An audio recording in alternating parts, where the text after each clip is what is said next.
ভারতের মুম্বাইয়ে চিকিৎসাধীন অবস্থায় ৯২ বছর বয়সে শেষ নিঃশ্বাস ত্যাগ করেছেন উপমহাদেশের কিংবদন্তি সঙ্গীতশিল্পী আশা ভোসলে।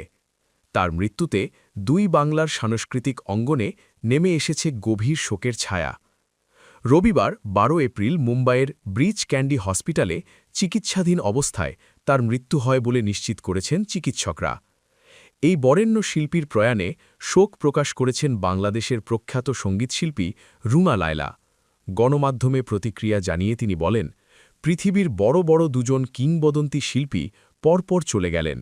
লতা মঙ্গেশকর দিদি ২০২২ সালে চলে গেলেন, আর এখন আশা দিদিও চলে গেলেন। এমন শিল্পী আর জন্মাবে না। আমার পৃথিবীটাই যেন শূন্য হয়ে গেল।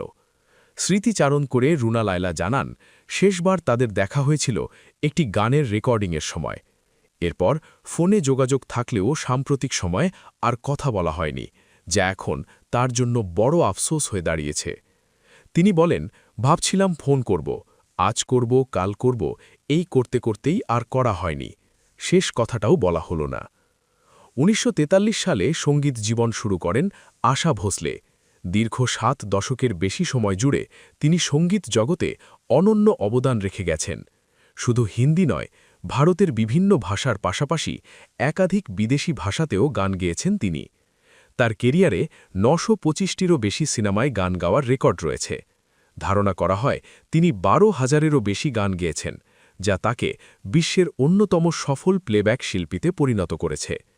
তার অসামান্য অবদানের স্বীকৃতিস্বরূপ ভারত সরকার তাকে পদ্মভূষণ উপাধিতে ভূষিত করে। এছাড়া ২০১১ সালে Guinness book of world records তাকে সর্বাধিক গান রেকর্ডকারী শিল্পী হিসাবে স্বীকৃতি দেয়। আশা ভোসলের মৃত্যুতে সঙ্গীত জগৎ হারাল এক উজ্জ্বল নক্ষত্র, যার শূন্যতা সহজে পূরণ হওয়ার নয়।